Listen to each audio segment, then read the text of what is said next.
Terima kasih ya Tuhan atas kesempatan yang Engkau berikan kepada kami, sehingga kami anak-anak-Mu boleh datang berdoa kepada-Mu Tuhan. Pada kesempatan kali ini kami mau merenungkan firman-Mu dan memahaminya. Mari Tuhan bekerja atas kami agar perenungan firman ini boleh terjadi dan berjalan sesuai dengan kehendak-Mu ya Tuhan. Ya Tuhan, kami sudah siap bekerja atas kami. Di dalam nama Tuhan Yesus kami sudah berdoa. Haleluya, amin. Ya, jadi yang akan kita renungkan pada kesempatan kali ini saya pilih dari Filipi pasal 4 ayat yang ke-13, yaitu berbunyi, segala perkara dapat kutanggung di dalam Dia yang memberi kekuatan kepadaku. Dari ayat itu saya simpulkan satu tema, yaitu saya bisa karena Tuhan. Saya bisa karena Tuhan. Ya, tentu setiap kita punya perkara masing-masing, baik itu perkara kecil ataupun perkara besar. Dan tentu dalam menghadapi masalah itu, perkara itu, kita punya cara masing-masing. Ada orang yang merasa bahwa dia bisa menanggung masalah itu karena kekuatannya sendiri, karena hebatnya dia.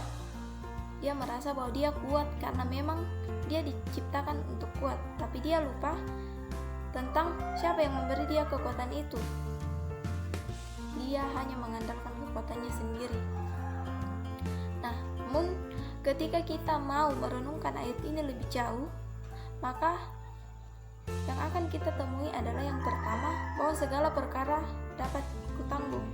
Dari ayat itu saya potong satu kalimat, segala perkara dapat kutanggung. Ya, kita aminkan bahwa tidak ada perkara atau masalah yang tidak bisa kita tanggung atau lalui.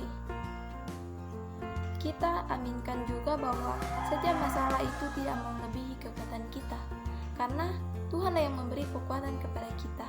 Jadi tidak ada masalah yang melampaui kekuatan kita manusia. Namun ini sering disalahartikan oleh beberapa orang, karena ia merasa bahwa ia bisa melakukannya sendiri. Iya, manusia kuat, tapi kuat karena siapa?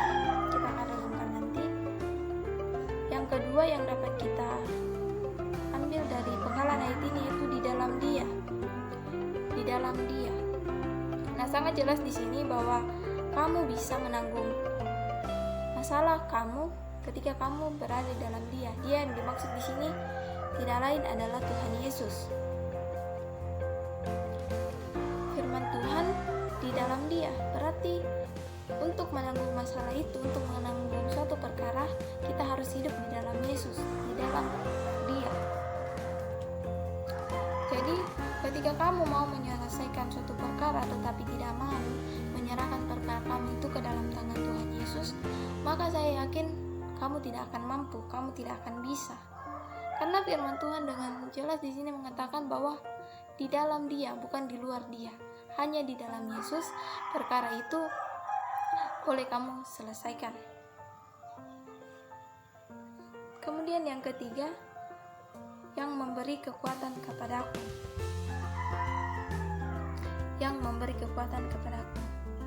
Nah, bagi orang yang kadang mengandalkan kekuatannya sendiri, saya mau mengajak orang itu merenungkan ini. Kekuatan kamu itu dari sumbernya dari mana? Kita bayangkan saja tenaga kita, tenaga fisik kita saja kita peroleh dari makanan. Dan makanan itu dari mana? Makanan itu dari hasil kerja keras. Tapi kita aminkan, kita orang Kristen mengaminkan bahwa setiap rezeki, setiap apa yang kita makan itu sumbernya daripada Tuhan. Nah, bagaimana dengan kekuatan kamu ketika masalah yang benar-benar buat kamu terpuruk itu mampu kamu selesaikan? Mari renungkan bahwa yang memberi kekuatan itu cuma Dia, Tuhan Yesus. Namun kembali lagi, dalam beberapa hal ternyata kita sering lupa bahwa ternyata kita kuat, kita bisa karena Tuhan. Tanpa Tuhan kita gak akan bisa apa-apa. Dan mari kita tanamkan hal ini di hati kita masing-masing, bahwa selama kita bernafas, Tuhanlah yang memberi nafas itu kepada kita. Sedangkan kita tarik nafas, kekuatan itu bukan kita sendiri, tapi terjadi atas perkenanan Tuhan, karena Tuhan yang memberikan kita kekuatan itu, Tuhan yang bekerja di dalam kita. Jadi saya mau katakan bahwa apapun masalahmu, kamu bisa asal kamu mau mengandalkan Tuhan dan terus berharap kepadanya. Dan ingat, sekecil apapun masalahmu, sekecil apapun perkara yang sudah kamu lalui, itu terjadi karena Tuhan yang memberimu kekuatan. Nah, kita aminkan bahwa ketika kita sudah mampu menanggung perkara-perkara kecil, maka Tuhan yang akan memberikan kita perkara-perkara besar. Dan di sini kita renungkan bahwa Tuhan yang memberi perkara-perkara itu. Jadi mari kita pikirkan bahwa Tuhan sudah memberikan perkara itu sekaligus jalan keluarnya. Tuhan memberikan masalah sekaligus jalan keluarnya. Asal apa? Asal kita mau mempercayakan masalah itu ke dalam tangan Tuhan, karena hanya di dalam Tuhanlah kekuatan itu. Kita bisa karena Tuhan memberikan kita kekuatan itu.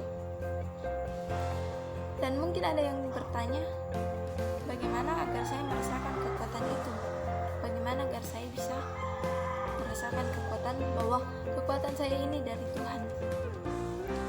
Saya mau membagikan suatu ilustrasi kepada saudara tentang seorang pemuda yang biasa saja, yang kurus, loyo, dan kelihatan seperti tak bertenaga, ingin mengikuti suatu sayembara, yaitu mengambil sebuah harta di tengah lautan. Ketika ia yang akan maju, banyak orang yang mencibir. Seseorang berkata seperti ini, "Anak saya saja yang jago berenang, bertubuh kekar, tidak bisa. Misalkan kamu yang terlihat lemah ini bisa?" Namun pemuda itu tidak menghiraukannya. Dia tetap maju. Kenapa? Dia berhasil. Hal itu membuat orang-orang heran, terutama orang yang tadi mencibirnya. Loh, kok bisa? Nah, ternyata apa? Karena mungkin orang-orang sudah mencibir dengan hal yang buruk. Orang-orang berkata seperti ini, dia mengandalkan kekuatan yang lain-lain. Nah, kemudian pria ini naik ke satu tempat tinggi dan bersuara lantang seperti ini. Anak pun tidak bisa melakukannya karena dia mengandalkan kekuatannya sendiri. Sementara aku memang terlihat lemah, tetapi aku mengandalkan kekuatan Tuhan dan percaya pada penyertaannya.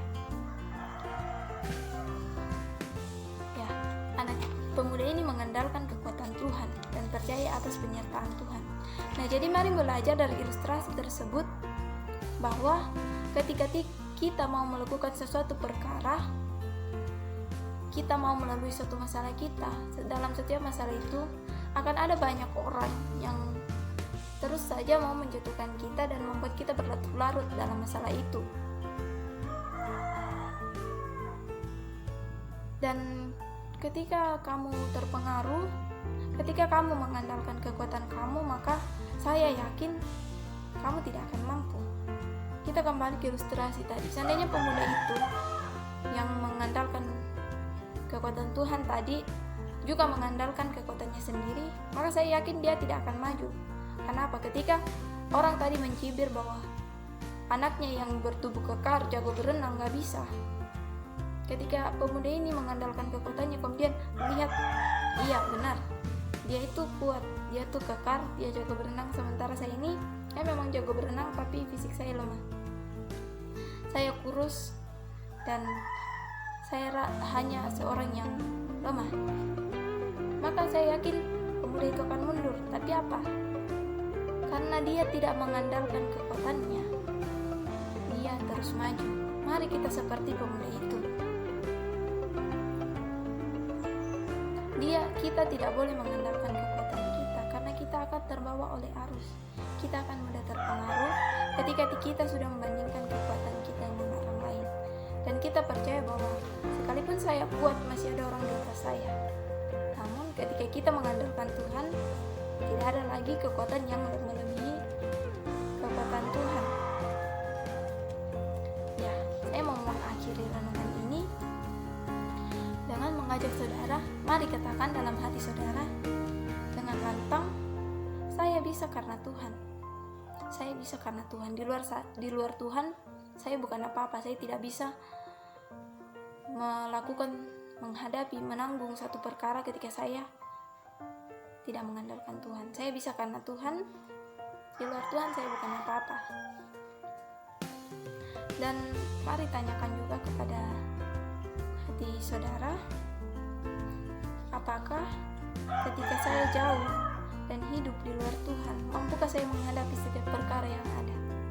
Renungkan pertanyaan itu secara pribadi dan temukan jawabannya di hati kamu masing-masing. Tuhan Yesus memberkati.